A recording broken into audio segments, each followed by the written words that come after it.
You know, sometimes we meet people who seem to have it all figured out. The kind of people who walk into a room and light it up with confidence, charm, and success. Cecilia was one of them.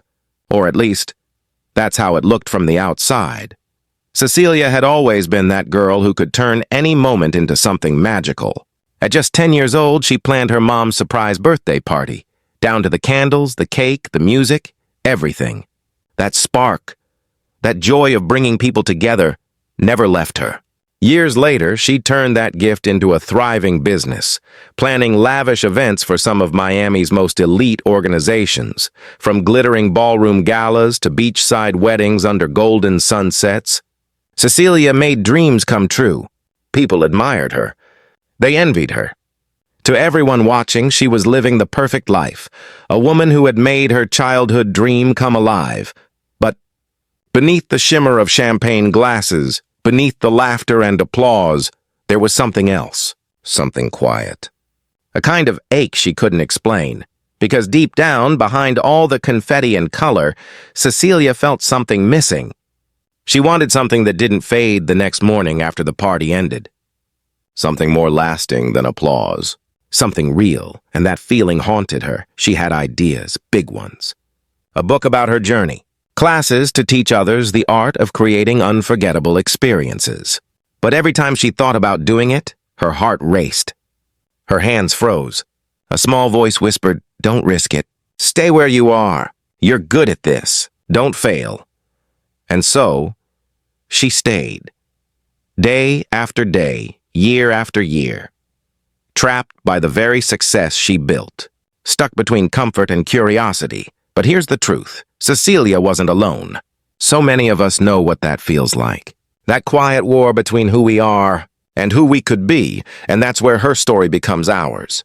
Because if you've ever stood at that edge, afraid to leap, you'll understand exactly what Cecilia faced. So today, we're diving deep into the 5 powerful ways to overcome your deepest fears, so you never end up stuck like Cecilia, paralyzed by potential, waiting for the perfect moment that never comes. Music deepens. Slow beat builds. Let's start with the first one. List what you need. You see, most people, they're not entirely honest with themselves about what they need. Sometimes they don't even know. We're afraid that admitting our needs will make us seem weak, fragile, or dependent. But the truth?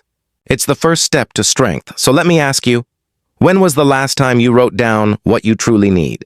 Not what you want, not what looks good on paper, but what your heart is silently begging for. Would you be comfortable sharing those needs with someone close? A friend? A family member? Maybe even a mentor?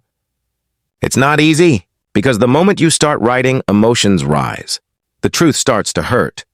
Imagine Cecilia writing down something like, "I need to let go of my friendship with Bobby because he keeps mocking my dream to help others." Now that's hard, because even when we make a decision that's right for us, it still hurts. Letting go of what's familiar feels like losing a piece of ourselves. But that's exactly why you need to see it on paper, to separate the emotion from the need. To look at your truth without flinching. So here's something powerful you can do right now. Make a list of your top 5 needs. Be clear, be specific. Don't write, "I need more love." Write, "I need my partner or my friend to show unwavering support when I fail," because that's real. That's measurable. That's something you can face. Cecilia did the same thing. When she started her list, it was vague, scattered, something like, "I need to make more money planning parties so I can afford classes. And then maybe I'll start my book someday." But with guidance, she transformed that thought into 3 crystal clear, achievable goals. 1. Increase my income by $7,500 in the next 4 months. 2. Apply for a $5,000 scholarship at Somerset Community College. 3. Write 5 pages of my book every other day for the next 3 months. That's how transformation begins. Not with dreams, but with definitions.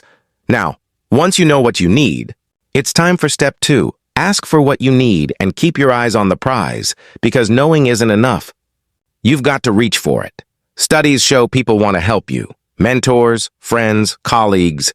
They feel honored when you ask. Even those who sometimes bring you down with sarcasm or doubt might surprise you. Sometimes, the ones who mock your dreams aren't trying to hurt you. They just don't understand your fire. If you tell them calmly how their words make you feel, they might just become your allies. And through all this, remember, you can't reach the finish line if you can't see it. You have to picture it vividly. See that better version of yourself waiting at the other end. Doug Fisher, senior VP at Intel, once said something powerful. He compared confidence to a scene from Days of Thunder, where Tom Cruise drives through a tunnel filled with flames, terrified but determined. He doesn't stop. He keeps driving, pedal down, eyes forward. Because he knows, once he gets through the fire, victory waits on the other side. That's what confidence is. Driving through the flames without turning back. Sometimes, you'll never have all the answers. You won't have perfect data or certainty, but you have to move anyway. Because standing still is the real danger. And that brings us to the third lesson. Take an occasional time out. You see, life can get so loud that we forget why we started in the first place. Work piles up, pressure builds, and suddenly your dreams start to blur into background noise. Cecilia knew that feeling all too well.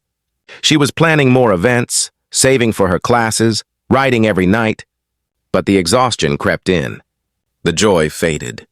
She started to wonder, why am I doing this? Is it worth it? And that's when you have to stop. Listen to your body. Listen to your heart. Because sometimes the strongest thing you can do is pause. A racing heart, shaky hands, sweaty palms. Your body speaks when your mind won't. It's telling you, you need to breathe. Executive coach Kim Ann Curtis worked with women on Wall Street, women under constant pressure. She noticed that stress was silently killing their confidence. It made them doubt themselves even when they were brilliant. So she had them do something simple but powerful. Reflect. She asked them to look back, to remember the moments when they felt powerless, when they hesitated and lost opportunities. That reflection showed them what was really holding them back, and once they faced that truth, they started to change, slowly, steadily. Kim said something profound. When you teach people to live with discomfort, they build tolerance. Over time, it stops feeling unfamiliar. And isn't that what growth is? Learning to be comfortable in discomfort. Because if you never face the storm, you'll never know how strong you are. Now, the fourth way to conquer your fears. Reduce anxiety through familiarity and practice. Let me tell you about a man named Trong Na, a brilliant graphic designer, full of ideas, creativity, passion. But when it came to speaking in front of people, his confidence vanished. His voice shook. His hands trembled. His face turned red. Even though he was great with clients one-on-one, larger groups terrified him. He realized this fear was holding him back from growing his business. So he did something brave. He asked for help. In therapy, he discovered something deep. Growing up as a Vietnamese kid in a small Oklahoma town, he always felt like an outsider. No one treated him differently, but he felt different. That invisible weight stayed with him. Even after college, even as an adult, it whispered, "You don't belong." So his therapist gave him an assignment. Join public groups, Toastmasters, community clubs, places filled with strangers. And every time, imagine those strangers as his old high school friends, just wearing new faces. He tried it, and it worked. The next time he walked into a big presentation, he looked around and thought, "These are my friends." The fear melted. He smiled. He spoke with ease, and just like that, he unlocked a part of himself he thought was lost. You see, fear thrives in unfamiliarity. But once you face it often enough, it loses its power. Which leads us to the final lesson. Increase your comfort with flexibility and optimism. Trong's story shows something crucial. Real confidence isn't just about strength. It's about flexibility and hope. The ability to bend, to adapt, to see challenges not as walls, but as doors. Because confident people don't see failure as the end. They see it as data, information for the next attempt. Cecilia learned that too.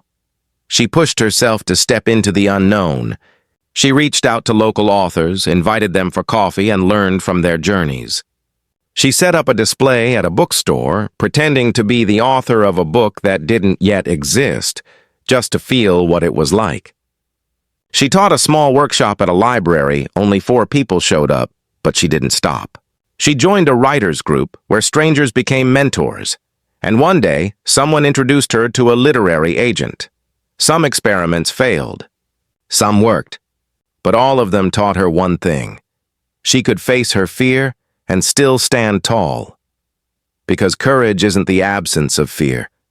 It's moving forward despite it. And that's where everything changed. Cecilia realized that fear would always whisper. But she didn't have to listen. You see, our instincts always warn us that change is dangerous.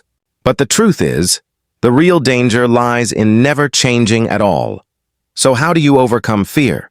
By recognizing it, facing it, and walking through it anyway. Because when you build genuine self-confidence, the kind that comes from truth, not pretending, you become unstoppable.